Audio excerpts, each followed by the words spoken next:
Many of the signs here in Nuuk are written first in Greenlandic, then Danish, then English. Even the program guide for Arctic Winter Games is written in all 3 languages. Alaskans say being here is a reminder of how vital their language is to their culture. Music is an art form that transcends cultures and languages. Greenland guitar player Madsoli Christiansen speaks Greenlandic and Danish, but very little English. Mostly English. My English I learned from television with the action movie. He doesn't need words to be in harmony with Canadian fiddler Gustin Adjen. The music is part of a workshop for Greenlandic kids who are out of school during the Arctic Winter Games.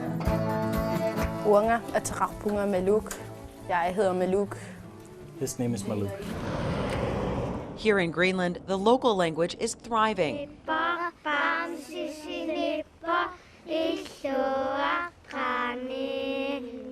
All the public school kids are taught in their native Greenlandic. The Arctic Winter Games bring in athletes from around the world, and the sporting events are a melting pot of cultures. Let's go, let's go, let's go! In Alaska, it's rare to find young people who speak their native language fluently. Isaiah and Murphy Charles are the exception. At home, they speak fluent Yupik. Hearing the variety of languages encourages Alaskans to keep fighting to revive their own. It's the ideal situation that we would like for our people in Alaska. I mean, this is what we look to in our future. This is what we want to envision, a place where the language is used in all forms. 24-year-old Kyle Whirl is Tlingit and Athabaskan. He teaches a Tlingit class in Anchorage. Kyle says the games show what the language means to his people. They are intertwined together, and without the language, you lose a lot of the culture.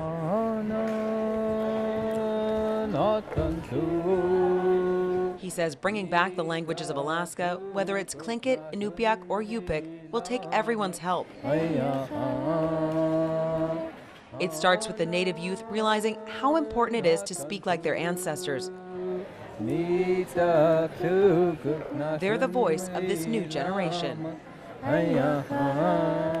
Some rural Alaskans say what was really interesting about being here in Greenland for the Games is they were able to understand a little bit of the local language. Thank you in Greenlandic is Koyanak, which is almost the same in Yupik. For Frontiers, I'm Heather Hintze in Nuuk, Greenland.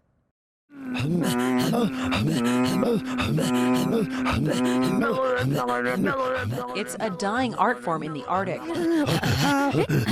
But during the Arctic Winter Games, Hans Henrik Poulsen from Greenland and Naomi Sala from Nunavut, Canada, found themselves throat singing together. Language is not something you will worry about in music, because music unites us. It's traditionally done by Canadian Inuktitut women, a game to make each other laugh or put babies to sleep. It was a pastime game of imitating nature, the environment, like the mosquitoes, northern lights, dogs, river, birds. For Hans Henrik, learning the custom was a way to connect back to his native heritage. I started telling myself that I should learn more about our culture, and especially not only Greenlandic but Inuit culture all across the Arctic. Naomi's been throat singing since she was a little girl. She's grown up proud of her Inuktitut culture. For me, it's important so, like, some more young ones can learn more throat singing in our language, and I don't want to lose it. Naomi doesn't have many singing partners back home, so she jumped at the chance to practice with Hans Henrik. It's fun, so much fun, like a lot of fun. I don't have any partners here because all of them are in Nunavik. So it's always nice to meet someone and ask them, can you throw sing? Yeah, me too. Let's throw sing. When Naomi heads home tomorrow, they'll be hundreds of miles apart. But for tonight, they can celebrate the people of their past by sharing a song together. In Nuuk, Greenland, Heather Hintze, KTVA 11 News. I have a scraper to scrape the skin. It's an intricate art form Lila Aguk has honed over time. Here's the first thing for after it's dry. I make faces, the eyes. At 72, she's now an elder in Anaktuvuk Pass, where she started making caribou masks in the 1960s. Every piece of the caribou is here. The eyelashes, the hoop, and this is the wolf tail. The art is unique to the North Slope community. Two trappers began the custom as a way to do something different with their leftover skins. Now it's a way to bring in money to the struggling village. That's why I'm trying to make masks for tourists, wishing I could get some income. My retirement doesn't help me out too much. But Leela says the number of tourists coming to Anaktuvuk Pass has dropped over the past few decades. The village is tucked in the gates of the Arctic National Park, which is scenic but hard to get to. Around town, it's easy to see how important caribou are to the people here.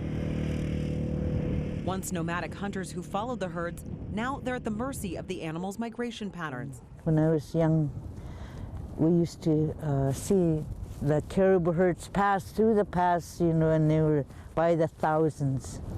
And right now we don't even see any. So it's been pretty bad and hard for our people. If one of our families gets a caribou or a moose or something, they make sure everybody gets a piece to eat. No caribou not only means a lack of food for the village, but a lack of supplies for native artists. Leela is using old skins she stockpiled when the hunting was better. Her frames were made by her father more than 50 years ago, and she's put them to good use making masks over the years. Millions. The art form is in danger of dying off if more young people don't learn from their elders. Leela's granddaughter Josie says that's why she wanted to continue the tradition. Growing up, I was one of the only ones that took a lot of interest in this kind of stuff. I'm very proud to be Inupiaq. From the hoof to the head, every piece plays a key role in making sure these masks capture what the Nunavut culture is all about. For Frontiers, I'm Heather Hintze in Anaktuvuk Pass. My grandfather said that the human race would not be here without the animals. Storytelling and seal skinning go hand in hand for Yari Walker. And I tell people, you won't find kangaroos in Barrow. In Florida, you will not find walruses. And where I come from in St. Lawrence Island, you will not find chicken. That's just the way the earth was made. At the Alaska Native Heritage Center, she tells the tale of the first Ute, the first human. Visitors learn the animals sacrificed themselves so people were able to survive. But you must treat us with respect. You can't take more than what you need. You must not waste, and you must share.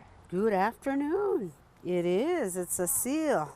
Yari grew up on St. Lawrence Island. It is a seal. Seal skinning is a skill handed down from her elders. When I was 12 years old at camp, my mother allowed me to practice removing excess fat from the flippers. This up-close encounter is one way the Alaska Native Heritage Center aims to provide important subsistence education. And one thing we pride ourselves at the Heritage Center is we're not a behind-the-glass museum. That I wasn't expecting. That was a real treat. I've heard all about their ulu knives that they have here, and it's nice to see them, how they're used, how they use them. My husband's going to make me skin a deer like that when I get home. You blood bear. The folks here want people to learn this isn't an ancient way of life. It's what happens every day in rural Alaska. So it's just what we grew up doing, living out there on the land, going out in the springtime and kamukking, or springtime seal hunting. For Yari, the weight of the blubber makes for hard work and heavy lifting. It's a lot of work, but it's joyous because you know that the skin will be used for something good. She's proud to showcase her Siberian Yupik heritage and the way her people have used every part of the animal for generations. Alaska Native Heritage Center is home away from home. This is where I'm able to live my culture. With a few final flicks of her ulu, she's finished. I'm done. Another skin with another story she'll share for years to come. I see all kinds of headdresses with beads on it and stuff. For Frontiers, I'm Heather Hintze.